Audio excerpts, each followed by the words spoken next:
Hello everyone, I'm Topher and I welcome you to the Blue Collar Gentleman. As the saying goes, neither a borrower nor a lender be, and I think that's sage advice. It's been my experience that the lender is likely to get the short end of the stick. People smile at you when they're borrowing money from you, but those smiles don't remain when you ask to be repaid. The one-size-fits-all answer to lending is do not lend what you cannot afford to lose. It doesn't get any simpler than that. If it's going to hurt to lose that $500 or that Ralph Lauren blazer, then don't lend it out. What's more, you're under no obligation to explain why you're not lending or loaning. And as a gentleman, if your request for a loan or to borrow something is refused, you must respond with, "I understand," even if you've helped that person out repeatedly. There's simply no other gracious way to respond to a refusal. Emily Post does offer a few tips on how to loan out or not loan out something, saying, "It would be much too difficult to replace," allows you to rate the requester's response.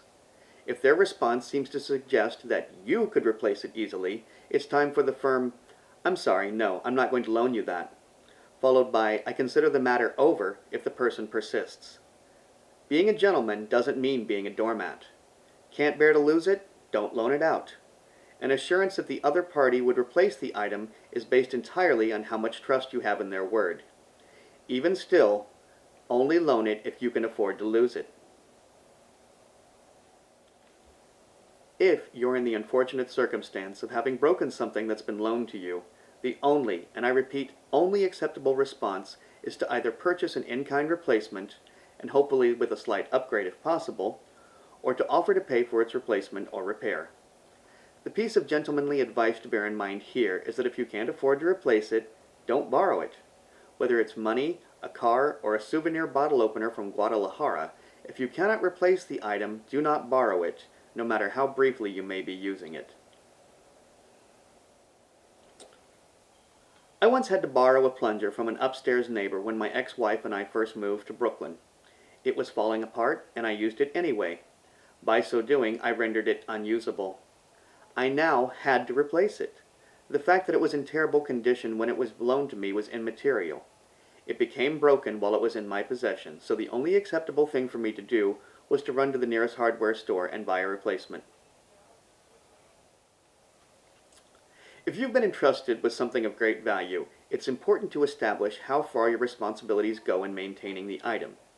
And if you do break something of great value, the best advice I can offer to you is to see if the other party will let you make payments until you're square with them. In the same way that you shouldn't loan it if you can't afford to lose it, you shouldn't borrow it if you can't afford to replace it. Lending or borrowing is a great way to wreck a friendship. If you're really able to pay back a loan with the paycheck that's being auto-deposited into your account in 2 days, why not use a payday loan service? For very short loans, most of them have reasonable rates. It's only when you try to stretch your time repaying that you can end up in trouble with these places. $8.29 is what it would cost to borrow $500 for a week from the payday loan service down the street from me. As my former friend Brett, who has owed me $1,000 for 18 years, used to say, some things cost more than money. And that brings me to my final point. When returning something borrowed, always clean it, refill it, recharge it, and/or recrank it. A gentleman strives to return an item in at least as good a condition as it was handed to him, and if possible, even better. Thanks for watching, and don't forget to hit the like button, subscribe for more videos, and put your thoughts in the comments. Cheers, Topher.